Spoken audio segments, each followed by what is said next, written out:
गली नंबर 2 मिलन विहार स्थित प्रजापिता ब्रह्म कुमारी ईश्वरीय विश्वविद्यालय सेवा केंद्र पर महाशिवरात्रि के उपलक्ष्य में कार्यक्रम का आयोजन हुआ। इसमें लगभग 100 भाई बहन उपस्थित हुए।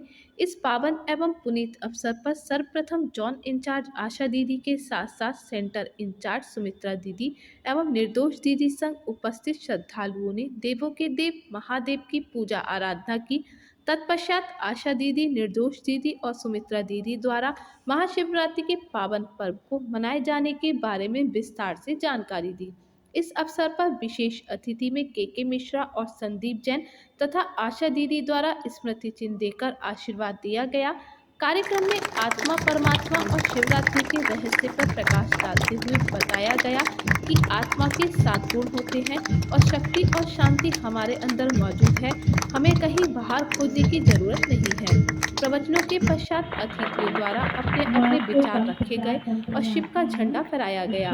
इस अवसर पर प्रस्तुत सांस्कृतिक कार्यक्रम द्वारा सभी को भगवान की भक्ति में लीन रहने के लिए विवश कर दिया गया। आरती पूजन एवं प्रवचन के पश्चात उपस्थित सभी श्रद्धालुओं को प्रसाद का वितरण किया गया। एक अवसर पर उपस्थित जॉन इंचार्ज आशा दीदी के साथ साथ अतिथियों द्वारा कहा गया।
मनोरंजन का भी होता है, क्योंकि हम भारतवासी हैं और हमारी संस्कृति में शुरू से ही ये सब जो भी हमारे सांस्कृतिक प्रोग्राम होते हैं वो होते ही हैं। अगर खाली ज्ञान ही सुनाया जाए तो थोड़ा सूखा सूखा सा लगने लगता है। तो थोड़ा ज्ञान डांस, पहले हम सब ने भी ज्ञान डांस किया है। अभी हम हमारे बीच में कुमारी आयुषी शिव पिया साथ हैं, पर एक छोटा सा सुंदर नृत्य लेकर के हम सबके बीच में आ रही हैं। कुमारी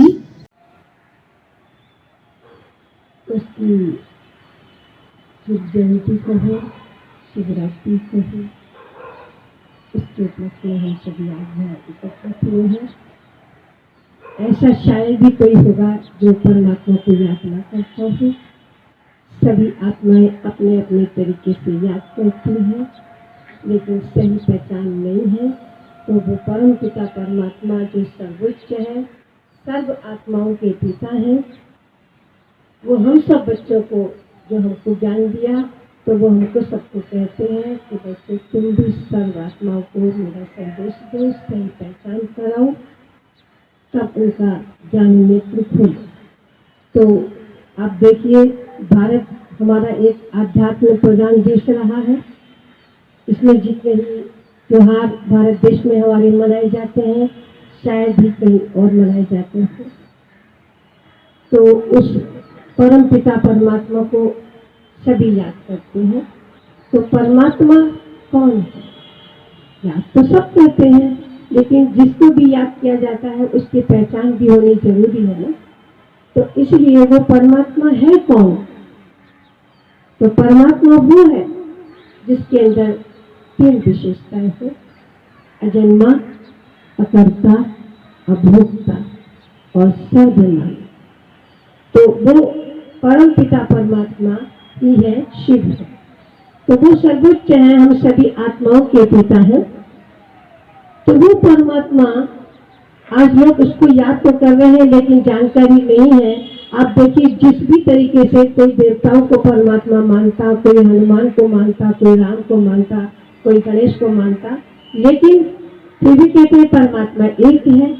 तो वो एक है कौन, उसकी भी जानकारी हम सबको जरूरी है। तो वो एक जो है वो है शिव। आप देखिए, किसी भी देवताओं के मंदिर में आप जाइए, शिवलिंग आपको सभी देवताओं के सामने मिलेगा, क्योंकि सभी देवी देवताओं ने भी उस परमात्मा को याद करके ऐसा ऊंचा पद पाया है।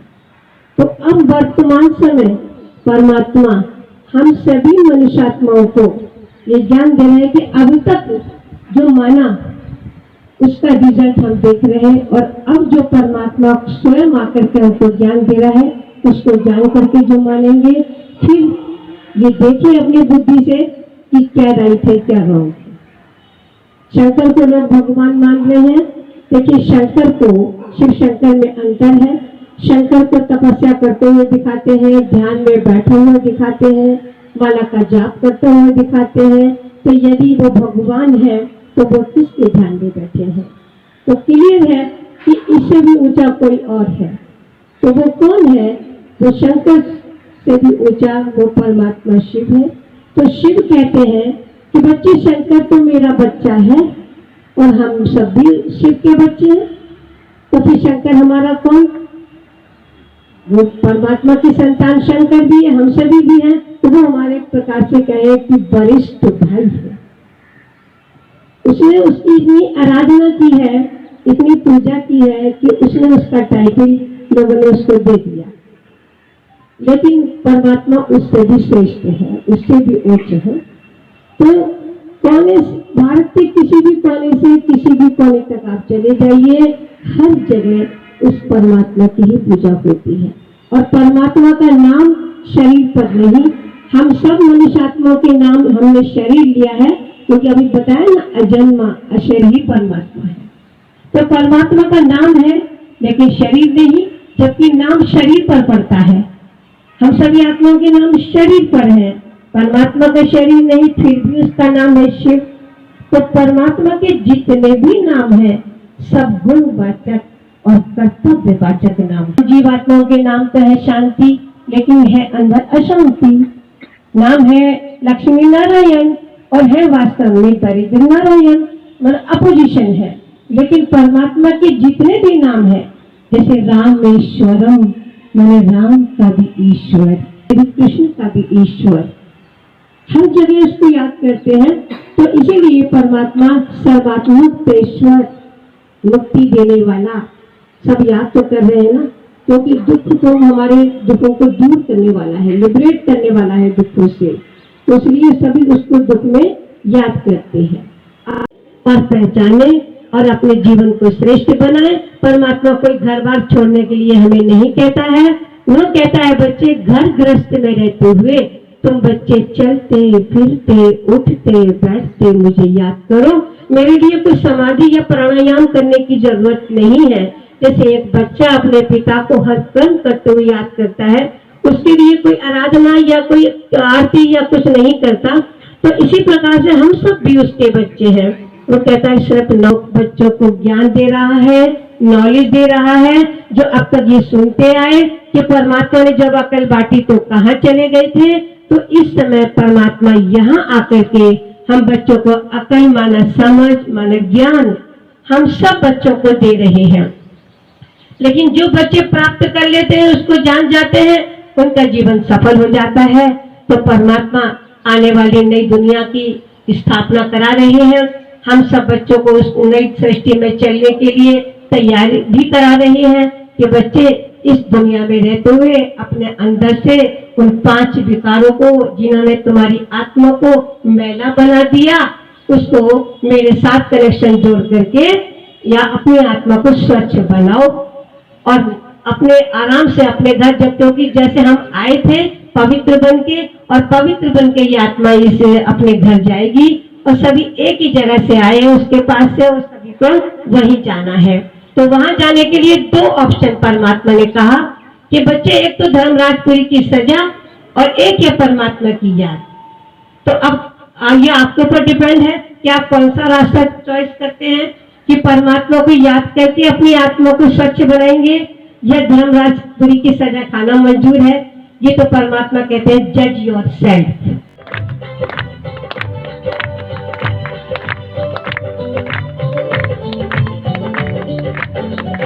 स्वागत करते हैं दिल से आपका, जो कि हीरे तुल्य है, जिससे हमारा जीवन भी हीरे समान बनता है।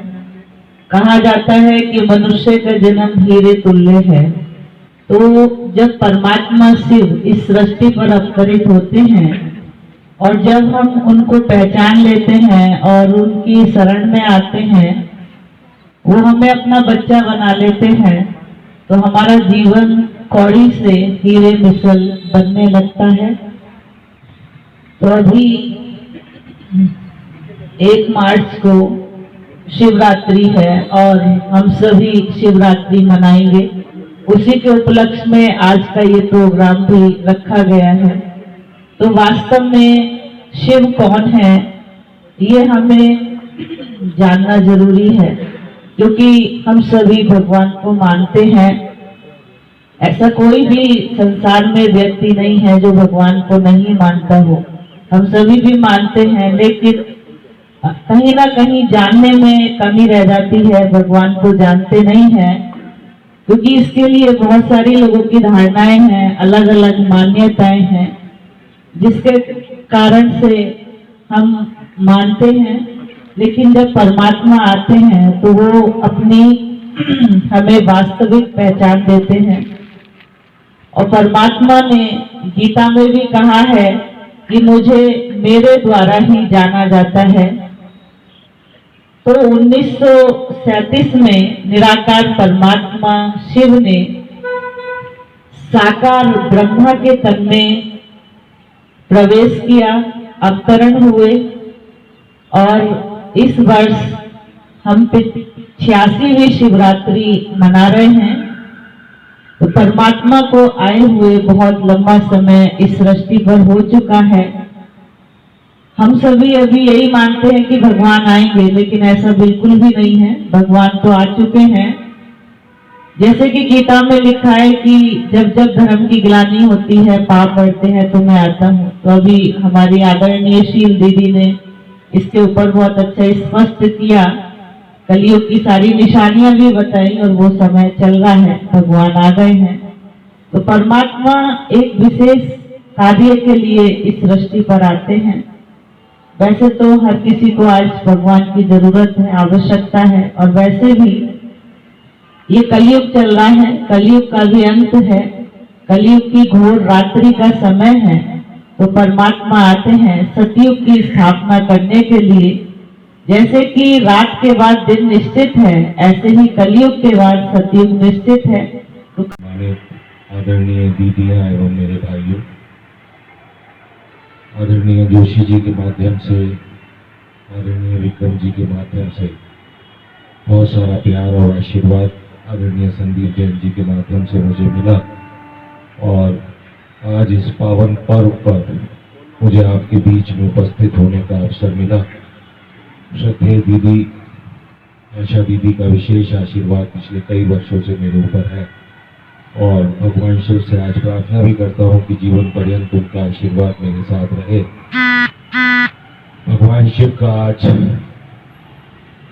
जन्म दिवस है। आज सत्यम शिवम सुंदरम, शिव ही सत्य है और सत्य ही सुंदर है और शिव ही सुंदर है। तो जो इतना सुंदर है, शास्त्रों में जिसकी महिमा वर्णित है, भगवान राम के भी जिनके उपासक थे, रावण भी जिनका उपासक थे। अभी जैसा दीदी ने कहा कि ऐसा नहीं है कि कोई दुराचारी है और वो भी अगर उनकी उपासना करे तो दुराचार से मुक्त हो जाए। मुक्त तो वो निश्चित रूप से हो जाएगा, लेकिन बुराइयां छोड़ने के बाद। रावण ने भी जब बुराइयां छोड़ने का संकल्प लिया, तभी प्रभु शिव ने उन्हें आशीर्वाद दिया। और क्योंकि भगवान श्री राम मर्यादाओं से बंधे हुए थे और वो मर्यादा पुरुषोत्तम राम भी प्रभु श्री जो ओंकार है, उनके आशीर्वाद से उन्होंने भी इस जो वैतरणी थी रावण को मारने जैसा उनको एक ध्येय मिला हुआ था, उसको भी उन्होंने भगवान शिव की आराधना से इस संकल्प को पूर्ण कर पाए। तो ऐसे प्रभु शिव अगर हमें अपना आशीर्वाद दें, हम उन्हें अपने जीवन में तार सके।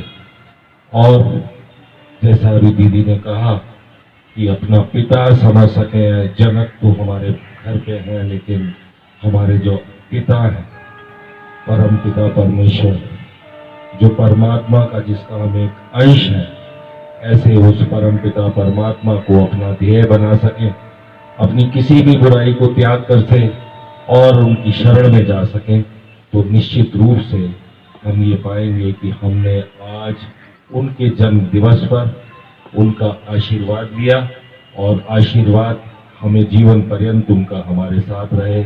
इसी कामना के साथ आप सबका हृदय से आभार। आपसे मिल नहीं पाया, तो मैं अपना भाग्य मानता हूँ कि किसी ने यहाँ बुला के हम सबको प्रकाश किया है। तो सभी का बहुत बहुत धन्यवाद और आशा करता हूँ कि आगे से हम आप लोगों के साथ जुड़े रहेंगे और आपको सुनते रहेंगे। शिवरात्रि की आप सबको आने वाली है 1 तारीख को, लेकिन इन एडवांस में आपको बहुत बहुत दिल से जिगर से शुभकामनाएं और सदा ही उस शिव बाबा को हम याद करते रहे और उनका आशीर्वाद का हाथ तो हम सबके ऊपर रखा ही है, क्योंकि हमने उनको दिल से अपना पिता मान लिया। और पिता हमेशा बच्चे को क्या देता है? दुआएं देता है। बच्चा चाहे कितना भी नालायकी कर ले, लेकिन पिता का आशीर्वाद कभी भी कम नहीं होता है। तो हमें मांगने की जरूरत नहीं, बस दिल से उसके बन जाए तो हमेशा आशीर्वाद का हाथ हमारे ऊपर सदा ही बना है और आगे भी क्या होगा, बना ही रहेगा। तो इन्हीं शुभकामनाओं के साथ आपको 1-2 प्रोग्राम भी सुनाना चाहेंगे।